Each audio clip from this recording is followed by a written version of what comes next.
এমনি বলে দিলে হবে না, দলিল লাগবে না? দলিল, আব্দুল্লাহ ইবনে মাসউদ রাদিয়াল্লাহু তাআলা আনহু বলেন, রাসূলুল্লাহ সাল্লাল্লাহু আলাইহি ওয়াসাল্লাম বলেছেন, একজন নারী আরেকজন নারীর গায়ে হাত দিতে পারে না। একজন নারী আরেকজন নারীর গায়ে হাত দিতে পারে না। একজন নারী আরেকজন নারীর গায়ে হাত দিতে পারে না। কেন? ও হাত দেওয়ার পরে ও যদি বাড়িতে গিয়ে তার স্বামীকে বলে, তুমি কি জানো আব্দুর রহমানের স্ত্রী গা কি নরম, দেখতে কি সুন্দর, তার চামড়াটা এরকম, তার স্বামী তাকে মনে মনে কল্পনা করবে। হাদিস মুসলিম শরীফের। আব্দুল্লাহ ইবনে মাসউদ রাদিয়াল্লাহু তাআলা আনহু বলেন, রাসূলুল্লাহ সাল্লাল্লাহু আলাইহি ওয়াসাল্লাম বলেছেন, মহিলারা হচ্ছে ঢেকে রাখার বস্তু। তারা যখন বাইরে যায় শয়তান তাকে ক্ষিপ্ত করে তুলে, এই তুমি এমন করে সাজো, এমন করে সাজো। এই জন্য তো মহিলারা আর ওড়না পরে না, কারণ শয়তানের গোলাম হয়ে গেছে, ওরা জাতির সামনে পেশ করে। এক পর্যায়ে রাসূল সাল্লাল্লাহু আলাইহি ওয়াসাল্লাম বলেছেন, এমন কোন পরিবার পাওয়া যাবে না যে পরিবারে জেনা পাওয়া যাবে না, জেনা ঢুকবেই ঢুকবে। আল্লাহ রাসূল আপনি বলেন কি? তখন রাসূল সাল্লাল্লাহু আলাইহি ওয়াসাল্লাম বলেছেন, চোখের জেনা চোখ দিয়ে দেখা, অন্তরের জেনা অন্তর দিয়ে কল্পনা করা, হাতের জেনা হাত দিয়ে স্পর্শ করা, আর পায়ের জেনা পা দিয়ে ধোয়া। ও ভাবি যে সকালবেলায় উঠে গোসল করাচ্ছে প্যারালাইসিস ওই লোকটাকে, তো ভাবির ব্যাপার আল্লাহ রাসূল যে বলে দিলেন হাত টাচ করলে জেনা হয়, আবার গোসলও করে দিচ্ছে। আচ্ছা, যখন গোসল শেষ, একটা লাল সুন্দর গামছা ছেলেটার গায়ে দিয়ে দিয়েছে, সুন্দর একটা পোশাক অথবা খালি গায়ে বসে আছে, আর পাড়া প্রতিবেশী লোক এসে থুবড়ো দিচ্ছে, আছে না নাই? তারপরে মেয়ের বাবা করেছে কি, মেয়ের বাড়িতে প্যান্ডেল তৈরি করেছে, মেয়ের জন্য আলাদা প্যান্ডেল না, স্টেজ স্টেজ করে না, সাবিলা প্লাস অমুক বিবাহ, শুভ বিবাহ। মেয়েটা বসে আছে, আর গ্রামের যত মানুষ আর বরযাত্রী যত আসছে ছবি তুলছে, আর ওই দেখবেন সামনে একটা থালা দেয়, ক্ষীরের বাটি দেয় না, ক্ষীরটির কি, ও একজন এদিক থেকে গুতা দিচ্ছে, একজন এদিক থেকে গুতা দিচ্ছে, ক্ষীর দিচ্ছে, আর যত টাকা সব উঠছে, যত বালতি উঠছে। মানে নেমন্তন্ন করলে গরিব মানুষ বিপদে। কেন? এখন খেতে গেলে টাকা লাগে হোটেলের চেয়ে বেশি। এতক্ষণ যে কথা বললাম, এগুলো কি আমাদের ধর্মে আছে, আছে না নাই? প্রচলিত আছে। আল্লাহর কসম করে বলছি, এগুলো একটাও ইসলামের নীতি না। আরে বলেন কি? জি, এগুলো একটাও ইসলামের নীতি না। তাহলে কেমন? ইসলামের নীতি কি? ইসলামের নীতি হচ্ছে, জনক সাহাবী এসে বলছেন, আল্লাহ রাসূল সাল্লাল্লাহু আলাইহি ওয়াসাল্লাম এরা মেয়েকে বিয়ে করতে চায়। আল্লাহ রাসূল বলছেন, তুমি তাকে দেখো। কেন? তোমরা যদি দেখো একে অপরের সাথে ভালোবাসা সৃষ্টি হবে। তিনি গেলেন, বাড়িতে গেলেন, মেয়েকে দেখে আসলেন। মেয়েকে দেখার পরে কাজী ডেকে বিয়ে হয়ে গেল। শরীয়তি বিবাহ কি? শরীয়তি বিবাহ হচ্ছে যে ছেলে আর মেয়ে উভয় একে অপরকে দেখবে, নির্জনে নয়, একা নয়, পার্কে নয়। কি করে দেখবে? বাবা, মেয়ের বাবা উপস্থিত থাকবে, ছেলে দেখবে, কিছু প্রশ্ন করার থাকলে করবে, ছেলে বাড়িতে চলে যাবে, দিনক্ষণ ঠিক হয়ে যাবে। দিনক্ষণ ঠিক হওয়ার পরে যখন আসবে, এসে আবার মৌলবি সাহেব আসবে, মৌলবি সাহেব এসে ছেলেকে বলবে মহারানা কত, ছেলে বলবে 10,000 টাকা, ছেলে এভাবে নিবে, ছেলের কাছ থেকে নিবে।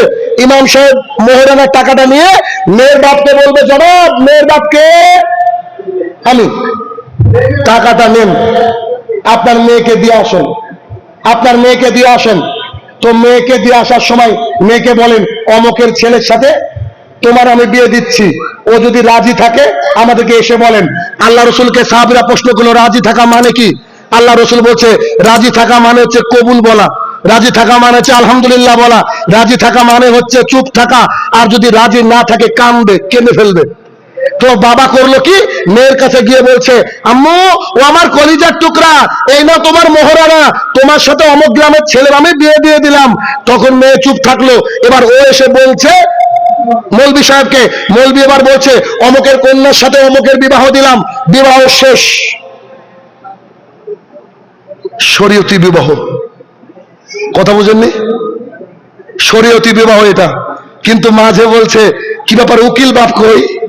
মালদা আবার খুব প্রচলিত আছে, উকিল বাপ হারাম, উকিল বাপ চলবে না। 2, মেয়ের বাড়িতে যখন বাবা যাচ্ছে টাকা নিয়ে, তখন বলছে ওর সাথে সাক্ষী যাবে না কেন? মেয়ের বাপ কি বাদ পার নাকি? কি গো, কত পদে পদে যে আমাদেরকে অত্যাচার সহ্য করতে হয়। এরকম যদি বলি, এনগেজমেন্ট জায়েজ নাই, এরকম বলতে গেলে পুরো কিতাবকে বলতে হবে, এত সময় আমার কাছে নাই।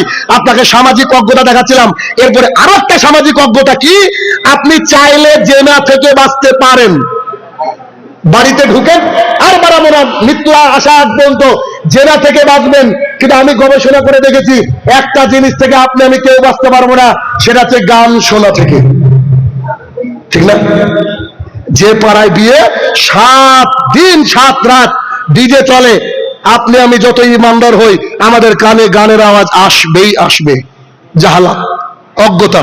অজ্ঞতা কাকে বলে চিন্তা করেন। আবার এই অমানুষগুলা কি করে, যখন আজান হয় তখন মাইক বন্ধ করে, আর যখন নামাজ হয় তখন চালু করে। কি বলেন? ঠিক না? শুরুর হাদিসে আসি, লম্বা আলোচনা করার সময় নেই। এরপরে রাসূলুল্লাহ সাল্লাল্লাহু আলাইহি ওয়াসাল্লাম বলেন, ওয়াকসুরা শরবুল খামরে, নেশাদার দ্রব্য পান করা বেড়ে যাবে। আন আবি হুরায়রা রাদিয়াল্লাহু তাআলা আনহু قال قال رسول الله صلى الله عليه وسلم, আবু হুরায়রা রাদিয়াল্লাহু তাআলা আনহু বলেন, রাসূলুল্লাহ সাল্লাল্লাহু আলাইহি ওয়াসাল্লাম বলেছেন, ইয়াদখুলুল জান্নাতা জাসাদা, ওই দেহ জান্নাতে যাবে না, গুদিয়া বিল হারাম, যে দেহ হারাম খেয়ে গড়ে উঠেছে। আন আবি দারদা রাদিয়াল্লাহু তাআলা আনহু قال قال رسول الله صلى الله عليه وسلم, আবু দারদা রাদিয়াল্লাহু তাআলা আনহু বলেন, রাসূলুল্লাহ সাল্লাল্লাহু আলাইহি ওয়াসাল্লাম বলেছেন, লাদখুলুল জান্নাতা লাহামুন মিনাল সুতে, ওই গোশত জান্নাতে যাবে না যে গোশত হারাম খেয়ে গড়ে উঠেছে।